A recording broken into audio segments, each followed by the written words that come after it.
Ticket ಸಿಕ್ಕಿದೆ ಏನು ಎಷ್ಟು ಖುಷಿ ಆಗ್ತಿದೆ ಏನು ಹೇಳ್ತೀರಿ ಸರ್? ಬಹಳ ಸಂತೋಷ. ಕಾಂಗ್ರೆಸ್ ಟಿಕೆಟ್ ಸಿಕ್ಕಬೇಕಂದ್ರೆ 7 ಜನ್ಮದ ಪುಣ್ಯ ಆಗಿರ್ಬೇಕು. ಆ ಟಿಕೆಟ್ ಕರೆದು ಕೊಟ್ಟಿದ್ದಾರೆ.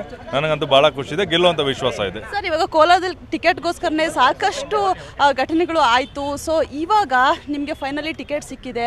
ಸೊ ಈ ಸೋಲು ಗೆಲುವಿನ ವಿಚಾರವಾಗಿ ಮತ್ತೆ ಗೆಲ್ಲುವ ವಿಶ್ವಾಸ ಎಷ್ಟಿದೆ? ಏನಾದರೂ ಒಳ ಹೆಟ್ಟಿನ ಭಯ ಇದೆಯಾ ಸರ್? ಏನೂ ಆಗಲ್ಲ. ಎರಡೂ ಬಣಗಳು ನನಗೋಸ್ಕರ ಕೆಲಸ ಮಾಡ್ತಾರೆ. ನಾನ್ ಕಾಂಟ್ರವರ್ಷಿಯಲ್. ಆಮೇಲೆ ಎಲ್ಲರೂ ಪರಿಚಯ ಆಗಿರೋರು. ನಾನೇನು ಹೊಸಬ ಅಲ್ಲ, ಕಾಂಗ್ರೆಸ್ಗೂ ಹೊಸಬ ಅಲ್ಲ, ಕೋಲಾರ್ಗೂ ಹೊಸಬ ಅಲ್ಲ. ರಮೇಶ್ ಕುಮಾರ್ ಅವರು ಆಮೇಲೆ ಮುನಿಯಪ್ಪನವರು ಅವ್ರ ಜೊತೆ ಒಂದು 25 ವರ್ಷದಿಂದ ನಾನು ಒಡನಾಟ ಇದೆ. ಹಾಗಾಗಿ ನನಗಿಬ್ಬರು ಕೆಲಸ ಮಾಡುವಂಥ ವಿಶ್ವಾಸ ಇದೆ. ಇವತ್ತು ಹೋಗಿ ಸಿಎಂನ ಭೇಟಿ ಮಾಡಿ ಆಶೀರ್ವಾದ ಕೂಡ ಪಡೆದಿದ್ದೀರಾ ಸರ್? ಏನಂದ್ರು ಸಿಎಂ? ಸಭೆಯಲ್ಲಿ ಕೂಡ ಭಾಗಿಯಾಗಿದ್ರಿ. ಸಿಎಂ ಅವರು ಆಶೀರ್ವಾದ ಮಾಡಿ ನನಗೆ ಎಲ್ಲ ಸೀನಿಯರ್ಗಳೆಲ್ಲ ಮೀಟ್ ಮಾಡಿ ಅವ್ರಿಗೆ ಹೋಗಿ ಆಶೀರ್ವಾದ ತಗೊಂಡು ಕೆಲಸ ಸ್ಟಾರ್ಟ್ ಮಾಡುವಂತ ಹೇಳಿದ್ದಾರೆ. ತುಂಬಾ ಯೋಚನೆ ಮಾಡಿ ಅಳ್ದು ತುಗ್ದು ನಂತರ ಈಗ ಟಿಕೆಟ್ ಫೈನಲ್ ಆಗಿರುವಂತದ್ದು. ಗೆಲ್ಲುವ ವಿಶ್ವಾಸ ಎಷ್ಟಿದೆ ಸರ್? ಲೀಡ್ ಎಷ್ಟು ಬರಬಹುದು ಸರ್? ಲೀಡ್ ಬಗ್ಗೆ ನಾನು ಈಗಲೇ ಮಾತಾಡೋಕ್ಕಾಗಲ್ಲ. ನಾನು ಇನ್ನೂ B.Pharm ಇನ್ನೂ ನಾನು ತಗೊಂಡು ಇಲ್ಲ. ನಾನು ಹೋಗಿ ನನ್ನ ಅಪ್ಲಿಕೇಶನ್ ಹಾಕಿದ ಮೇಲೆ ನಾನು ಗೆಲ್ಲುವ ವಿಶ್ವಾಸ ಎಷ್ಟಿದೆ ಸರ್? ಗೆಲ್ಲುವ ವಿಶ್ವಾಸ 100% ಗೆಲ್ತೀನಿ ನಾನು.